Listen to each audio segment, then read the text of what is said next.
Хей, дечица! Предполагам се още тук, защото искате наградки. Какво? Що не мога да се облека като Дедпул за това видео, брат? В смисъл, реално, какво ми пречи? Днеска, знаеш ли каква ми е косата, Луд? Днеска косата ми е много зле и всичко ми е много зле, в лицето съм много зле. О, добре, може и в някое друго видео ще нося маската на Дедпул, този път ще я махна, окей, добре, защото имаме някакви неща да обявяваме, нали?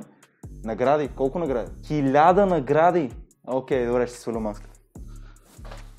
Сигурен съм, че повечето отдолу в коментарите ще напишете и аз си остани с маската, бе, Също ако можех, ще съм с маска винаги, често казвам, обаче за съжаление трябва да си показвам лицето. Но нека си дойдем на думата. 1000 награди от Каньон ще бъдат раздадени. Играта ще продължи до 18 март, като от Каньон всяка седмица ще теглят награди. А наградите са 80 броя раници, 220 Bluetooth колонки, 80 броя гейминг слушалки, 120 броя геймърски мишки, както и 500 броя стерео слушалки с микрофон. Мисля, че го запомних цялото нещо и го казах наведнъж.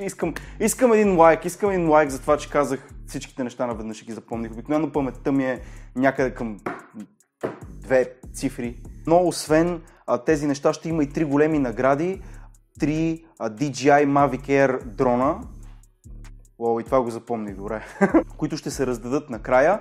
И сега може би се чуете как да се включите в тази игра. Общо можете да влезете на сайта на Desktop.bg, да си закупите който и да е продукт на Каньон. Естествено, в допълнителната информация, когато поръчате, не забравяйте да напишете кода ми за отстъпка Venom за от 3 до 6%, ако искате и допълнителна отстъпка. Трябва да сте си взели продукти на Каньон, които са на стойност поне 15 лева. След това си снимате бележката, ще оставя линк отдолу в описанието за сайта, в който ще можете да се регистрирате, където си пишете личните данни, прикачвате снимка на бележката и общо така се включите в играта. Наградите са страшно много, до сега всъщност не съм виждал някой да раздава въобще в България толкова много геймърски неща.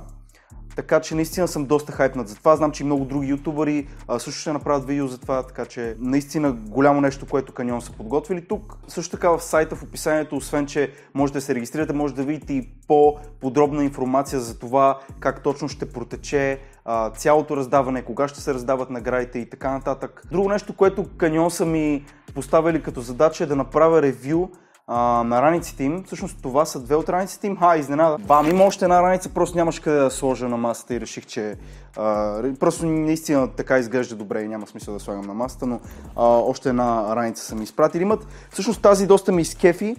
На пръв поглед, виждал съм такива в интернет, може би вие сте виждали, това са от тези раниците, които са против кражби. Още не съм я пробвал, но си изкефих, че всъщност най-накрая съм се докопал до такава. И може би скоро ще сравня тази раница с тази или тази с другите 2 раници, може би ще изпробвам, ще нося няколко дни да видим какво се случва, да видя дали ми харесва. Понеже аз почти винаги ходя с раница, така че би било интересно видео. Не знам, напишете ви отдолу в коментарите какво искате. Също така, ако искате ревю на някои от нещата на Каньон, всъщност които и да е, можете да си напишете вашия реквест отдолу в коментарите. Това видеото няма да бъде нищо, кой знае колко дълго. Линк отдолу в описанието, отново казвам, за сайта за регистрация. В Desktop.bg можете да си вземете абсолютно всякакви продукти на Каньон. Линк отдолу в описанието и за това. И скоро очаквайте влог. Сега няма да се опаквате. Скоро очаквайте влог. Само чакаме едно нещо. Чакаме едно нещо да дойде. И като дойде ще има влогове доста по-често. Нямаше влогове много време. Просто вижте как изглеждам, пичове. В смисъл, наистина напоследък не изглеждам добре. Отразява ми се адски много това, че не спя. Това, че съм депресиран. Също мисля, че съм депресиран, защото ям здравословна храна от известно време. Така че може би просто ще ходя да взема един дюнер днес и мисля, че се оправя. Така че да, това е вече сериозно. Айде, чао!